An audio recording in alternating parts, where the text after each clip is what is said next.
Hi all. நம்ம சேனலில் இன்றைக்கி ஒரு வித்தியாசமான விஷயம் செய்ய போகிறோம். அப்படிலாம் இல்லை, ஆஸ் யூஸ்வல் எல்லோரும் செய்கிற ஒரு சாதாரண விஷயந்தான். இருந்தாலும் அதில் ஒரு சின்ன வித்தியாசம் இருக்குது. என்னென்னு கேட்டால், இது வந்து இந்த பேச்சுலர் சமையல்னு வச்சுக்கலாம், இல்லாட்டி ஆம்பளை சமையல், இல்லாட்டி மேரிட் பேச்சுலர்ஸ். இப்போ என்னைய மாதிரி நான் மேரிட் தான், பட் மேரிட் பேச்சுலர்ஸ் தனியாக இருப்பாங்க. ஒய்ஃபு குடும்பம் வேறு இடத்துல இருக்கும், தனியாக இருப்பாங்க. ஸோ அந்த மாதிரி ஆட்கள், வெளிநாட்டில் இருக்கிறவங்க, இப்படியானவங்கெல்லாம் சமைக்கிறதுக்கு நிறைய கஷ்டமாக இருக்கும். அதனால் ஹோட்டல்லாம் ஃபுட் வாங்கி நிறைய சாப்பிட்றோம்.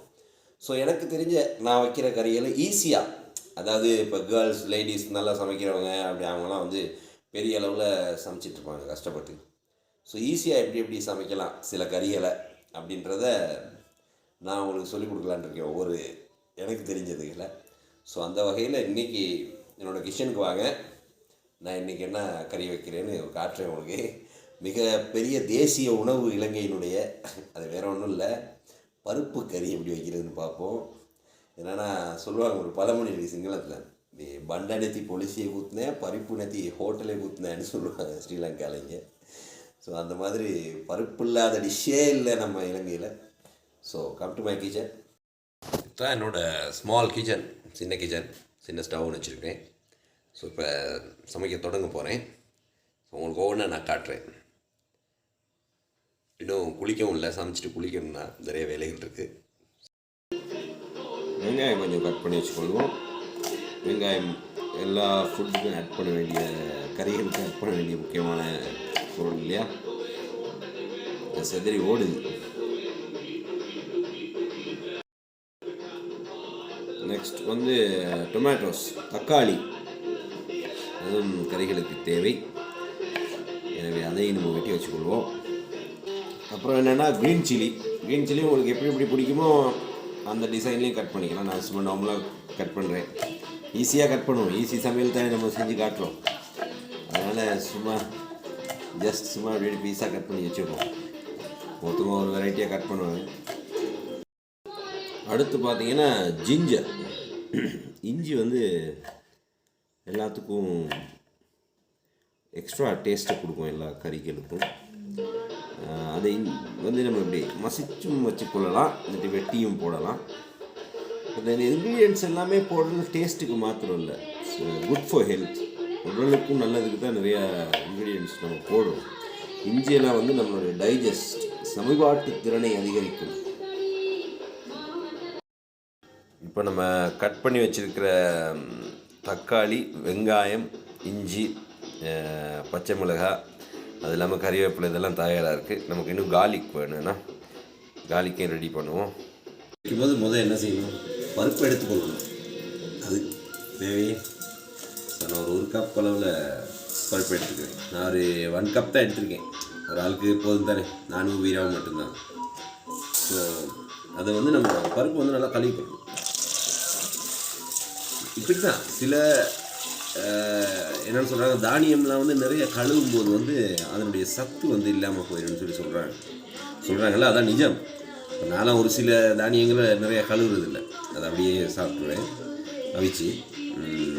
பட் நீங்கள் நிறைய கழுவுறது தான் நம்ம, அது இல்லாமல் ஏன்னா மில்லுகள்லாம் அங்கங்கே எல்லா இடமும் வந்து அது கொஞ்சம் ஊற்று நிறையா இருக்கிறனால தான் கழுவ வேண்டியதாக இருக்குது. ஸோ நல்லா கழுவிக்கோங்க. நல்லா கழுவுன இந்த மாதிரி ஒரு பாத்திரத்தை எடுத்துக்கொள்ளுங்க. இது தாச்சின்னு சொல்லுவோம் நம்ம இங்கே, பேன் எடுத்துக்கொள்ளுங்க. நானும் நல்லா கழுவியிருக்க மாட்டேன், ஏன்னா அந்த பாத்திரம் கழுவுறது ரொம்ப கஷ்டமான ஒரு வேலை, ரொம்ப செம போர். சமைக்கிறது சரி கொஞ்சம் இன்ட்ரெஸ்ட்டாக இருக்கும். அதுக்குள்ளே நம்ம அந்த கழுவி வச்சுருக்க பருப்பை ஆட் பண்ணிக்கொள்ளுங்க முதல்ல. இல்லைன்னா நீங்கள் சமைக்கிற அதே பாத்திரத்துலேயே பருப்பை கழுவி இப்படி தண்ணியோடு எடுத்து வச்சுக்கொள்ளலாம். ஆனால் உங்களுக்கு எவ்வளோ தண்ணி தேவையோ அந்த மாதிரி போடுங்க. திக்காக உங்களுக்கு பருப்பு வேணுமா, ரொம்ப தண்ணியாக இருக்கணுமா அப்படின்னு சொல்லி அதை நீங்கள் டிசைட் பண்ணிக்கொள்ளுங்க. அதில் ஒன்றும் பிரச்சனை இல்லை. அதுக்கப்புறமா நம்ம இந்த கட் பண்ணி வச்சுருக்கிற வெங்காயம், இந்த ஐட்டம்லாம் வந்து ஆட் பண்ணிக்கொள்ளுங்க இதில். ஸோ நான் இன்றைக்கி தான் இந்த மாதிரி ஒரு ப்ரோக்ராம் செய்கிறேன், அதனால் முழுசாக எப்படி அழகாக சொல்லிக் கொடுக்குறேன்னு தெரில எனக்கு. ட்ரை பண்ணுவோம். இந்த சமையலே ஒரு மொக்க சமையல் தான், இருந்தாலும் அதை நான் உங்களுக்கு சொல்லித்தரேன். டேஸ்டியாக இருக்கும் கடைசியாக. கறிவேப்பிலை போட்டுக்கோங்க. நான் அதை எனக்கு போடும்போது காட்ட முடியல, போட்டிருக்கிறேன். ரம்பன்னு சொல்லி ஒரு ஐட்டம் இருக்குது, அதையும் போடுங்க. அதெல்லாம் பருப்புக்கு ஒரு எக்ஸ்ட்ரா ஃப்ளேவரை கொடுக்கும். ஸோ நெக்ஸ்ட் என்னென்னா மஞ்சள், தேவையான அளவு ஒரு கணக்காக கலர் கொடுக்கக்கூடிய அளவு மஞ்சள் ஆட் பண்ணிக்கோங்க. அப்புறமா இந்த கடுகு, சீரகம், வெந்தயம் இந்த ஐட்டம்லாம் லைட்டாக ஆட் பண்ணிக்கோங்க. வெந்தயம் நிறைய சேர்த்தா கசக்குன்னு சொல்லுவாங்க. கடுகு இதெல்லாம் போடுங்க. அப்புறம் நீங்கள் விரும்பினா இது போடுங்க, மிளகும் குட் ஃபார் ஹெல்த். எல்லாமே நம்ம தமிழர்களுடைய சமையல் முறையில் எல்லா இன்க்ரீடியன்ட்டுமே நம்மளுடைய உடல் நலத்துக்கு சிறந்ததாகவும் டேஸ்ட்டை கூட்டக்கூடியதாகவும் தான் இருக்குது. தேங்காய் பால் பவுடர் இல்லைன்னு சொன்னால் தேங்காய் அரைச்சி நீங்கள் புளிஞ்சி பால் எடுத்தும் போடலாம். எனக்கு அதெல்லாம் கஷ்டம், அதனால் நான் தேங்காய் பால் பவுடர் அப்படி தான் வாங்கி வச்சுருக்கேன். அது எவ்வளோக்கு எவ்வளோ போடுறீங்களோ அவ்வளோக்கு எவ்வளோ டேஸ்ட் இருக்கும். பட் கொஞ்சம் அன்ஹெல்த்தியும் கூட. அதனால் நானாக ஒரு லிமிட்டாக ஒரு 2 ஸ்பூன் இல்லாட்டி 1 ஸ்பூனோடு நிறுத்திடுவேன். So it's up to you, உங்களை பொறுத்தது அது. அப்புறம் ஒரு ஸ்பூனில் லைட்டாக இதெல்லாம் அப்படி கலக்கிக்கோங்க.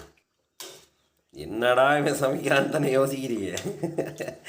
வெயிட் குக்காகி வரும்.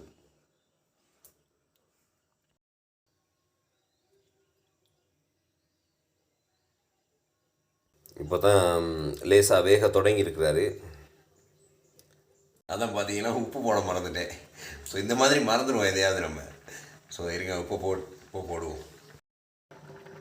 சவுண்ட்ஸ் குட், நல்ல சத்தமாக வருது. கறி தயாராகிட்டுருக்கு. எப்போயுமே ஒரு கறி வைக்கும்போது நீங்கள் ஒரு விஷயத்த புரிஞ்சுக்கோங்க.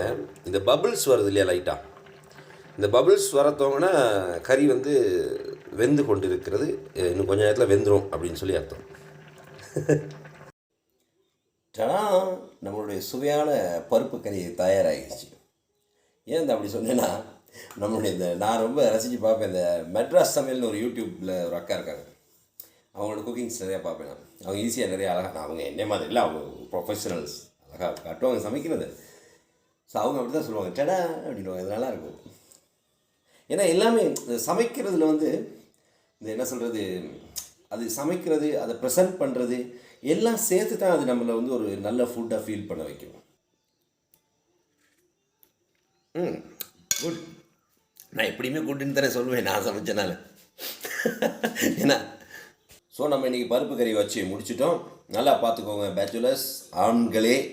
இப்படி தான் சமைக்கிறது ஈஸி, பெரிய விஷயம் கிடையாது. எல்லாம் தூக்கி போட்டாச்சு, வேக வச்சாச்சு. எப்படி இந்த பருப்பு எப்படி வச்சான் அப்படின்னு சொல்லி யோசிப்பீங்க. நான் முன்ன கோர்ஸ் பண்ணிகிட்டு இருந்தோம் மார்க்கெட்டுக்கு. ஸோ என்னோடய ஃப்ரெண்ட்ஸ் நாங்கள்லாம் ஒன்றா ஒரு வீட்டில் சேர்ந்து ஒவ்வொரு வீடுகளில் போய் படிப்போம். ஸோ நாங்கள் படிக்கும்பொழுது இந்த மாதிரி சமைப்போம். திடீர்னு சமைக்கும்போது இது ஒரு என்னுடைய சிங்கள நண்பர் ஒருத்தர் இங்கே ஸ்ரீலங்காவில், அவருடைய வீட்டில் அவர் தான் இந்த பருப்பு இப்படி ஈஸியாக வச்சார். ஆகுள் போட்ட இடமாங்க அதன்னாங்க அப்படின்னு சொல்லி ரொம்ப ஈஸியாக வச்சார் அந்த பருப்பு அவர். ஸோ நான் பார்த்தோன்னே ரொம்ப, அதுக்கு பிறகு நான் அதை கேப்சர் பண்ணிக்கிட்டேன். ஸோ அந்த மாதிரி ஒவ்வொரு இடங்களையும் நான் கற்றுக்கொள்வதையும் இல்லை நான் ட்ரை பண்ணுறதையும் உங்களுக்கு இனிமேல் சொல்லித்தாரேன். ஸோ இந்த ப்ரோக்ராமுக்கு நீங்களே ஒரு பேர் வச்சுக்கோங்க. ஏதாவது ஆம்பளை சமையல் இல்லாட்டி பேச்சுலர்ஸ் சமையல், வாட் எவர் இட் இஸ். இந்த பருப்பை எதோட என்ஜாய் பண்ண, ஏன்னா பருப்பை பற்றியே உங்களுக்கு தெரியாது பாருங்கள், அதனால் நான் சொல்கிறேன். நீங்கள் இதை வந்து நல்ல ஸ்ரீலங்காவில் இருக்கும் இந்த ரோஸ்டட் ப்ரெட்டுன்னு, டபுள் ரோஸ்ட் பான்னு சொல்லுவோம் இங்கே நம்ம, அதோட செம்ம பக்காவாக இருக்கும். பட் நான் ப்ரெட் சாப்பிட்றதில்ல.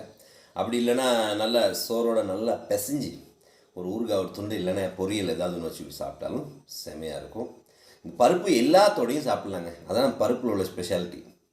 ஸோ என்ஜாய் யோர் மீல்னு நான் சொல்லலை, அது ஏன்னா நான் தான் சமைச்சு வச்சுருக்கேன். ஸோ நீங்களும் சமைச்சு என்ஜாய் பண்ணுங்கள். Good day to you. Suren கதிர்காம தம்பி.